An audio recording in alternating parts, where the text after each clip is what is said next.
கதம்பம் views உறவுகள் அனைவர்களுக்கும் எனது வணக்கத்தினை தெரிவித்துக் கொள்கிறேன்.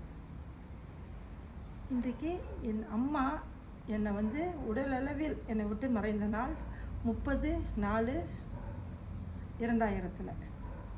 அவங்க நினைவு அந்த பதிவை நான் போட்டு தான் ஆகணும். எங்கள் அம்மா ஒரு 4 நாளைக்கு முன்னால் என்னோடய அக்காவோட சம்மந்தி மாமியார் இறந்து போகிறாங்க. எங்கள் அம்மாவுக்கு அவங்க சம்மந்தி. இப்போ எல்லா சகோதரிகளும் சென்னையிலேருந்து கிராமத்துக்கு போயிட்டாங்க. நான் எங்களுடைய 11 வயசில் எங்கள் அப்பா அந்த மே 13க்கு பிறகு எங்களை ஊருக்கு அழைச்சிட்டு போயிட்டாங்க. அதுக்கப்புறம் நான் 83ல் திருமணம் செய்து கொண்டு இங்கே வந்தேன். 88ல் தான் நான் மொத ஊருக்கு போனேன். அதற்கப்புறம் நான் வருடத்துக்கு ஒரு முறை ஊருக்கு போய்கிட்டு தான் இருக்கிறேன். அப்போ எங்கள் அம்மா 4ஆம் மாதம் இறக்கிறதுக்கு முன்னால் நான் 12ஆம் மாதம் ஊருக்கு போயிட்டு எல்லா இடத்தையும் சுற்றி பார்த்துட்டு வந்திருக்கிறோம். சில கோயில்களுக்கெல்லாம் போயிட்டு. அப்போ எங்கள் அக்காவோட மாமியார் இறந்து போனப்போ எங்கள் அம்மா ஃபோன் பண்ணி சொல்லிவிட்டு, இந்த மாதிரி இவங்க இறந்து போயிட்டாங்க பிள்ளை, நீ எங்கள் பிள்ளைலாம் சொல்லுவாங்க வரியா அப்படின்னு கேட்குறாங்க.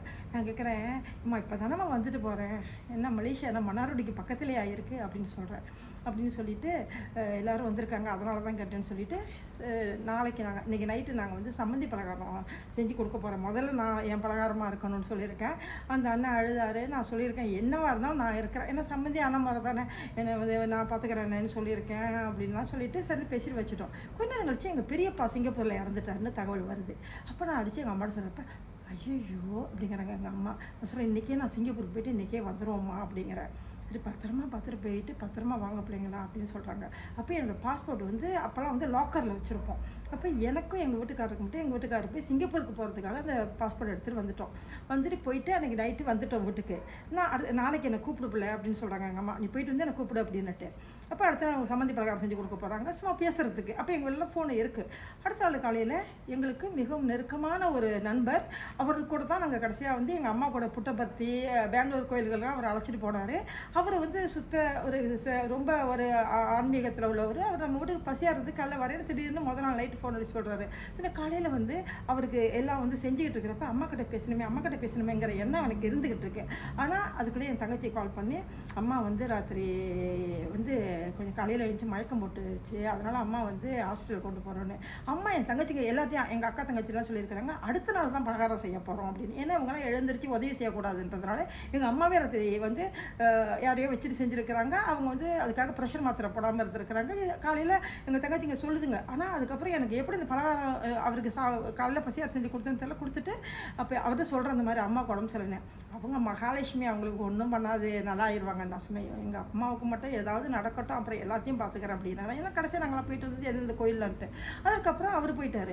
அதுக்கப்புறம் நாங்கள் என்ன பண்ணுறோம், அப்டேட் பண்ணிகிட்டு இருக்கோம். அப்போ கேட்குறோம். அப்போ அவங்க என்ன சொல்கிறாங்க, எம்ஜிஆருக்கு இந்த மூலையில் ஏதோ ஒரு ரத்த கசிவு ஏற்பட்ட அளவுக்கு உங்களுக்கு இருக்குது, தஞ்சாவூர் ஹாஸ்பிட்டல் கொண்டு போனப்போ நீங்கள் மெட்ராஸ் கொண்டு போங்கன்றப்ப அது வேணாம் அப்படிங்கிற மாதிரி அவங்க எல்லாருமே முடிவு பண்ணி அங்கேயே வச்சுருவோம் அப்படின்னு வச்சு பார்த்துட்டு இருக்காங்க. அப்போ எங்கள் வீட்டுக்காரர் சொன்னார், நம்ம ஃப்ளைட் எடுத்து போயிடலாம் அப்படின்ட்டு. ஏன்னா பாஸ்போர்ட் கையில் இருக்குது. இப்போ நாங்கள் கிளம்பி நீங்கள் நைட் ஃப்ளைட் எடுத்துகிட்டு நாங்கள் ராத்திரியே போய் சேர்ந்துட்டோம். எங்களை அழைச்சிட்டு போகிறாரு எங்கள் தங்கச்சி வீட்டுக்காரர். அழைச்சிட்டு மன்னார்குடிக்கு நாங்கள் போகிறோம். கார் எடுத்துகிட்டு காலையில் போய் சேர்றோம் மன்னார்குடியில். அப்போ நான் கேட்குறேன், அப்போல்லாம் நான் ஆன்மாக்கள் கூட பேச அந்த நிறைய புத்தகங்கள்லாம் படிக்க ஆரம்பிச்சிட்டேன். ஓரளவு நான் பேசவும் ஆரம்பிச்சிட்டேன். அப்போ நினைக்கிறேன், இந்த ஃபிலிப்பைன்ஸில் ஒருத்தர் பற்றி படிச்சிருக்கேன், அங்கே படிச்சிருக்கேன். சரி நம்ம எவ்வளோ காசு இருந்தாலும் அவங்களாம் நம்ம அம்மா குணப்படுத்திடுவாங்க, ஏன்னா அதில் அது மாதிரி சில இதெல்லாம் படிக்கிறேன் பாருங்களேன் அப்படின்னு சொல்லிட்டு. அப்போ எங்கள் வீட்டுக்காரர் சொல்கிறாரு, அம்மாவுக்கு அப்படி ஏதாவது ஒரு வீல் சேர் அப்படி வச்சு பார்க்குற மாதிரி இருந்தால் எங்கள் அக்கா தங்கச்சிங்களாம் 3 பேர் இருக்காங்க, இருந்தாலும் கூட நம்ம வளர்ச்சாந்து இங்கே வச்சு பார்த்துக்குவோம் அம்மாவன்ற அந்த அளவுக்கு அவரும் சொல்லிட்டு வராரு. சொல்லிட்டு வீட்டுக்கு மன்னார்குடியை தாண்டுது.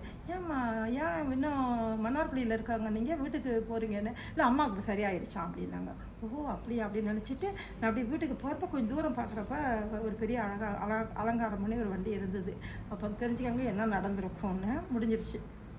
அதுக்கப்புறம் எங்கள் அம்மா முதல் நாள் என்ன செஞ்சுருக்கிறாங்க, நிறையா பேர்ட்டு ஃபோன் பண்ணி எல்லாம் பேசியிருக்கிறாங்க. அந்த புடவை முழுக்க மாவாக இருந்தது.